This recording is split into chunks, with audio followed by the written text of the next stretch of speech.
마가복음 7장 25절입니다. 이에 더러운 귀신 들린 어린 딸을 둔 한 여자가 예수 소문을 듣고 곧 와서 그 말 아래 엎드리니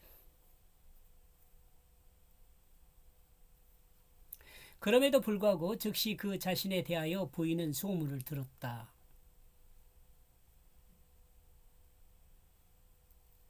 예수님께서 숨기고자 한 것은 자신에 대한 소문이었을 수 있습니다.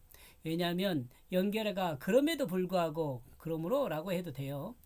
라고 기록하고 있기 때문입니다. 그리고 예수님에 관한 소문은 부인이 듣게 되었습니다.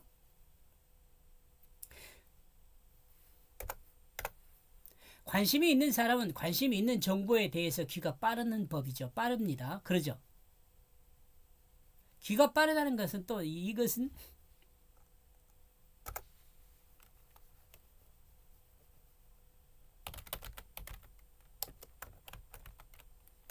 이해가 빠르죠.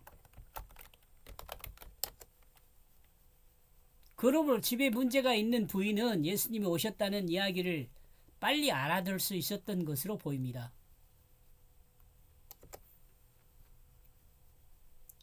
그 작은 딸이 더러운 귀신을 스스로 붙잡고 있다.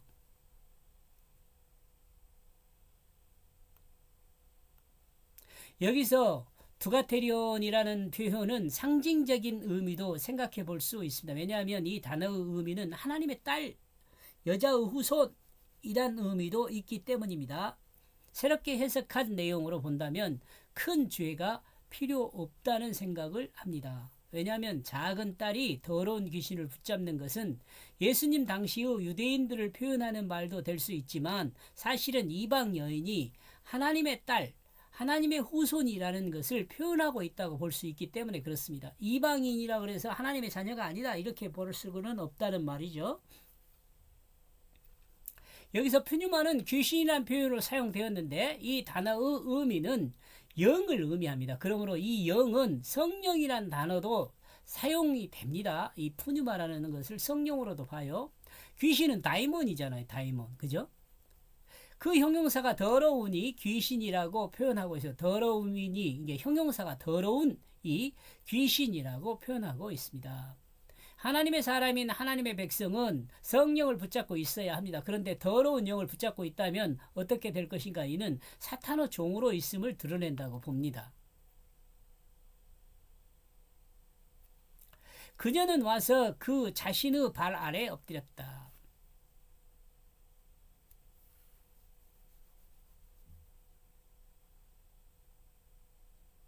진실한 여인은 예수님의 소문을 들었습니다. 그리고 예수님을 찾아왔는데 그 찾아온 이유는 자기 딸이 더러운 귀신을 붙잡고 있기 때문이었습니다.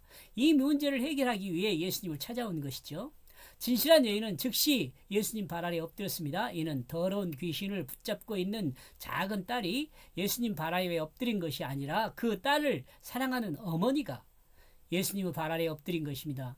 예수님 발 아래에 엎드린 것은 진실한 또는 정직한 여인의 겸손함을 표현하고 있는 것으로 생각해 볼 수 있습니다. 성경이 독자들에게 전달하고자 하는 것은 무엇일까요? 아마도 발 아래 엎드린 것을 통해 겸손을 이야기하고 싶은 것이라는 생각을 해볼 수 있습니다. 이렇게 해서 25절의 내용을 제가 번역한 내용을 종합하면 그럼에도 불구하고 즉시 그 자신에 대하여 부인은 소문을 들었다. 이 비밀로 하려고 그랬는데 예수님이 그 작은 딸이 더러운 귀신을 스스로 붙잡고 있다. 그녀는 와서 그 자신의 그 발 아래 엎드렸다. 예수님이 비밀로 했지만 여인은 소문을 즉시 들었습니다. 그녀가 작은 딸이 귀신에 들려 스스로 붙잡고 있기 때문입니다. 그녀는 그 자신의 발 아래 엎드렸습니다. 예수님의 앞에 엎드린 거예요. 그녀가. 여기까지 보겠습니다. 고맙습니다.